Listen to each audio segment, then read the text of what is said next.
그래서 이런 문제점 때문에 이제 2세대 블록체인, 3세대 블록체인들이 나오게 됐습니다. 그래서 이제 모두가 또 잘 아시는 그 이더리움에 대해서, 이더리움도 이 비트코인이 이러한 문제점을 가지고 있으니까 난 이런 거 한번 해결해 보겠다, 더 빨리 이제 거래를 또 진행시키는 플랫폼을 만들어 보겠다, 탈중앙화를 제대로 구현해 보겠다 하는 플랫폼으로 나온 게 이더리움인데, 이더리움은 이 비탈릭이라는 애가 만든 거예요. 94년생이고 2014년에 대학교 중퇴해서 그때부터 이제 블록체인 관련 일을 시작했대요. 근데 얘가 어릴 때부터 굉장히 그 천재성도 있고 굉장히 똑똑했다고 그래요. 그리고 얘가 그 대학교 중퇴하고 하고 난 일이 그 블로그에서 그 비트코인 관련 이제 기고문을 적는 거였는데, 그때 당시 돈으로 비트코인 5개를 받았대요. 하나 적는데. 그러니까 그 비트코인 엄청 받은 거죠, 얘가. 근데 얘가 이제 나는 비트코인이 이게 마음에 안 들어, 이게 너무 느리고 이제 뭐 중앙화도 되고 쓸 데가 없어 해서 만든 게 이더리움인데, 근데 이더리움은 비트코인과 그래도 굉장히 갈래가 이제 크게 갈리죠. 이제 많은 알고리즘이라던가 많은 기능면에서 차이를 보이는데, 이제 이런 걸 좀 잘 알아봐야 어떠한 필요에 의해서 누군가에 의해서 어떤 식으로 블록체인이 1세대에서 2세대로 넘어왔나 이제 알 수 있기 때문에 비트코인과 이더리움을 분석하는 페이지도 준비하고 있습니다. 그래서 비탈릭은 비트코인을 만족하지 못하고 이더리움을 개발했는데, 일단 비트코인이 활용성이 부족하고 처리 속도가 굉장히 느려요. 그리고 채굴풀의 집중화, 비트코인 같은 경우는 4개 채굴풀에서 50% 이상을 담당하고 있죠. 그리고 아까 POW 그 알고리즘을 풀기 위해서 사용되는 에너지 양이 말도 안 되게 크다는 거죠. 이제 쓸데없는 데 사용하는 에너지를 없애고 어차피 그 에너지 쓸 거라면은 네트워크에 기여를 하는 방향으로 써보자, 이런 식으로 또 접근을 했고요.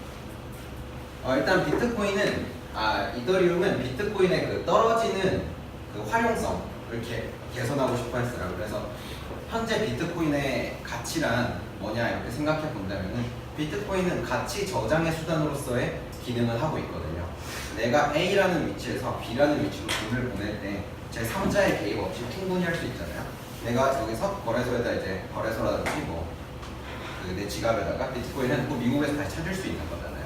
그래서 가치 저장의 수단으로서 비트코인은 인정을 받고 있는데, 그 이외에는 기능성이 굉장히 떨어지기 때문에 실생활에는 적용이 불가능하다라는 판단에 이더리움은 스마트 컨트랙트라는 새로운 기술을 추가했어요. 이것 때문에 이더리움 플랫폼의 범용성이 굉장히 높아졌고, 이 스마트 컨트랙트에 대해서는 저희가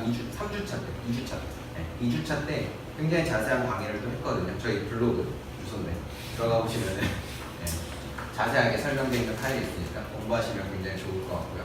그리고 이더리움 같은 경우는 디도스 공격이라던가 이제 또 네트워크에 기여를 하는 애들, 그런 애들에게 대한 보상의 개념으로 가스피라는 거를 도입을 했어요.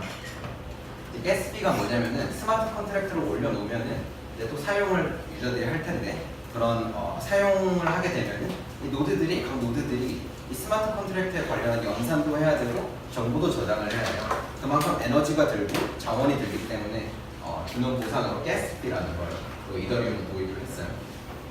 그리고 아까 비트코인은 그 POW 알고리즘을 푸는데 SHA-256이라는 알고리즘을 썼는데요. 얘 같은 경우는 캐착256이라고, 이게 뭐냐면은 미국 정부에서 SHA-256 그 알고리즘이 깨질 가능성이 충분히 있다, 미래에 깨질 것 같다 해서 공모전을 열어서 5년 만에 개발에 성공한 알고리즘이에요. 그래서 뭐 시간적으로 보거나 기술적으로 보거나 SHA-256보다 캐착256이 조금 더 보안성이 더 높은 알고리즘이라고 생각하시면 되겠고, 그리고 이더리움은 현재 POW에 거의 편향되어 있지만 앞으로는 POS, 지분 증명 방식으로 전환을 하겠다라고 공표를 한 상황이고요. 그리고 아까 이 비탈릭이 비트코인에 대해서 마음에 안 드는 점 중에 하나가 굉장히 느리기 때문에 실생활에 이용이 불가능하다, 이런 점이 있었기 때문에 10분마다 블락 하나를 생성하던 비트코인과는 다르게 이더리움은 15초마다 블락을 생성하는 방식으로 변화를 시켰어요. 그리고 POW 작업 증명 방식과 POS 지분 증명 방식에 대해서 비교를 해볼 건데요. POW 같은 경우는 아까도 말했듯이 굉장히 많은 양의 컴퓨팅 파워를 들여서 퍼즐을 푸는 식으로 진행이 되는데, 그렇기 때문에 일반 컴퓨터로는 아니고 아까 말씀드렸듯이 ASIC 장비 또는 그래픽 카드인데, 그래픽 카드를 상당히 많이 이제 보유하고 있어야 이 POW 알고리즘을 푸는데 어느 정도 기여를 할 수가 있거든요.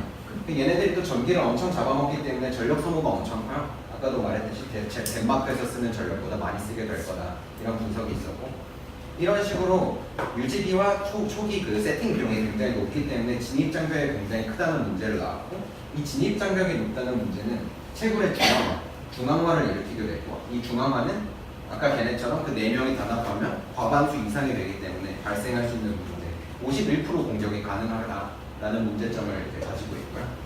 POW 방식의 장점이라고 한다면 현재 우리가 알고 있는 거의 대부분의 코인이 POW를 채택하고 있어요.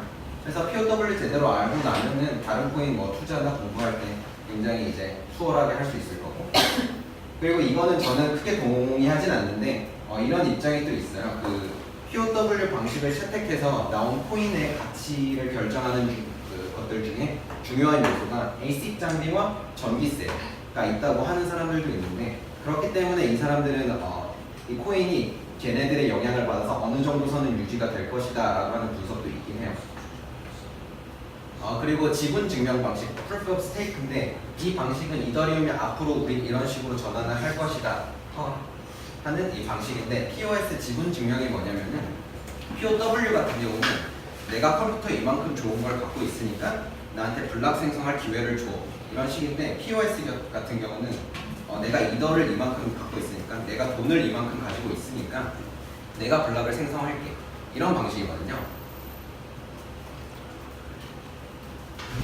이 개념의 근간이 뭐냐면은, 내가 돈을 이만큼 갖고 있으면은 이걸 지키기 위해서 이만큼 돈이 얹어져 있는 블록체인 생태계를 망치는 짓을 하지 않을 것이다 라는 개념의 근간을 두고 있는데,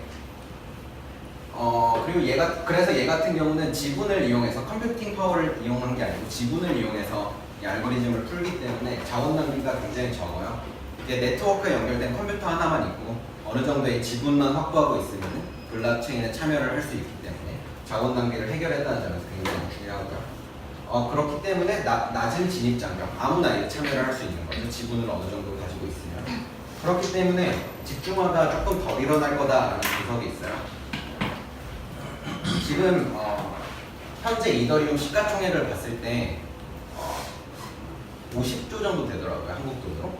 그래서 51% 이상의 지분을 확보하려면 최소한 25조 정도가 필요하다는 건데, 이게 한 명이나 단체가 하기에는 굉장히 큰 돈이기 때문에 51% 공격에 굉장히 보안성이 높다라고 또 말할 수 있어요. 그리고 POS 방식의 단점이라면은 애초에 얘가 지분을 많이 가진 애들이라면 똑바로 행동을 할 것이다 라는 그 개념이 기초하고 있는데, 코인의 가치는 상대적이기 때문에 내 100원과 다른 사람의 100원의 가치가 다르듯이 지분의 가치도 다르죠. 그래서 얘는 많이 갖고 있고 얘는 똑바로 할 것이다 라고 모두가 생각했는데 사실은 똑바로 행동 안 할 수도 있는 거죠. 그래서 코인의 가치가 상대적이기 때문에 이 알고리즘의 기본 근간이 흔들릴 수 있다는 점에서 아직 비판을 받고 있고요. 그리고 지분을 확보하기 위해서 이제 코인을 생태계로 돌리지 않고 코인을 계속 쥐고 있는 사람들이 생길 거란 말이야. 그러면 이제 발생하는 게 시장에 돈이 돌지 않으면 시장이 이제 불안정하고 굉장히 건강하지 않게 흘러갈 텐데, 그런 걸 막기 위해서 이제 또 제안된 방안이 포스트 벨로시티라고 하는 방안인데, 얘 같은 경우는 지금 레드코인이라는 데서 채택을 하고 있대요. 얘 같은 경우는 오랫동안 묵혀둔 코인이 있으면은 그거에 대한 가치는 인정하되 지분 파워를 이제 조금씩 빼앗겠다라는 그런 방식이거든요. 그래서 지분을 잡고 있었을 때 생길 수 있는 메리트를 조금씩 깎아보자라고 제안된 방식이죠. 질문이 하나 있습니다. 네. 그래서 그러면은 비트코인보다 이더리움 같은 경우는 중앙화된 비율이라고 할까요? 자본적인 거.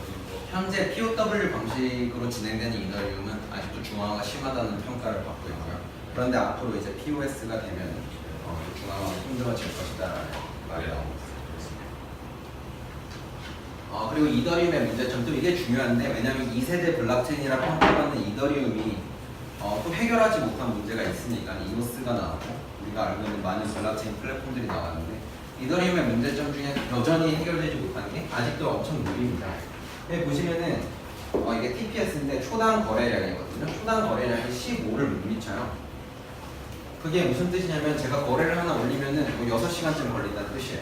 뭐 6시간, 한 2-3시간은 걸린다는 뜻이죠. 여전히 그 실생활에 이용되기에는 굉장히 느린 수준이죠. 저희가 비자 카드 쓰면은 TPS가 한 2만 정도 나오는데 얘는 15밖에 안 되니까 아직 실생활에는 못 쓰는 수준이고요. 그리고 아까 디도스 공격이라던가 이런 네트워크에 기여하는 사람들에 대한 보상으로 제기됐던 가스비가 또 큰 문제로 대두되는데요. 트랜잭션이 1시간 안에 굉장히 많이 몰리게 되면은 이게 어떤 상황이냐면은 기름은 부족한데 기름 넣을 사람은 많은 거예요. 그럼 주유소에 차가 서는데 그 주유소 사장은 뭐 리터당 5,000원 주는 애한테 넣겠죠. 리터당 1,500원에 넣는다고 안 넣겠죠. 그러니까 리터당 1,500원에 넣는 애들은 기름을 못 받아서 끄질 못하는 거예요. 그러니까 내 트랜잭션이 못 올라가는 거죠, 체인 위에. 그러니까 트랜잭션 처리가 배보다 배꼽이 큰 상황이 되는 그런 상황이 실제로 발생을 해서 굉장히 많은 비판을 받고 있고요. 그리고 그 이더리움의 범용성을 증가시키기 위해서 나온 스마트 컨트랙트라는 개념이 있는데 이게 코딩을 해서 프로그램을 블록체인에 올리는 거예요. 근데 블록체인의 특성상 중요한 게 한번 올려놓으면은 바꿀 수가 없잖아요. 그래서 코드를 올리면은 틀린 게 있어도 디버깅을 못해요. 그러니까 틀린 점이 있어도 고치질 못한다는 거죠. 그래서 이것 때문에 실제로 발생한 사례가 다오 해킹 사건이라고 굉장히 큰 이제 이슈를 받은 굉장히 큰 주목을 받은 사건이 있었는데 이 다오 해킹 사태가 뭐냐면은 다오라는 프로젝트가 진행이 됐는데 다오는 그 당시 그 역사상 가장 성공한 크라우드 펀딩으로 진행된 프로젝트라고 평가를 받고 있었는데요. 이게 뭐냐면은 벤처 캐피탈 개념의 스마트 컨트랙트를 올려보자 해서 우리가 뭐 스타트업이라든가 이런 거를 쉽게 이제 지원할 수 있도록 해보자 이런 식으로 나온 스마트 컨트랙트예요. 이게 어떤 식으로 되냐면은 저랑 치트님이랑 뒤에 있는 친구 그러니까 이렇게 스타트업을 하려고 이더를 1,000개를 모았어요. 1,000개를 모았으면은 우리끼리 해서 우리 어디다가 뭐 하고 서로 합의가 있어야지 이 이더를 사용할 수 있는 식으로 진행을 해보자 했는데 이 코드에 문제점이 있어서 어떠한 상황에서는 그냥 이 과반수의 동의를 확인하지 않고 그냥 어떤 개인이 나 이거 쓸래. 그러니까 제가 모아놓은 이더에 눈이 돌아서 뭐 딴 데 쓰려고 그러면 쓸 수 있던 상황이 발생한 거예요.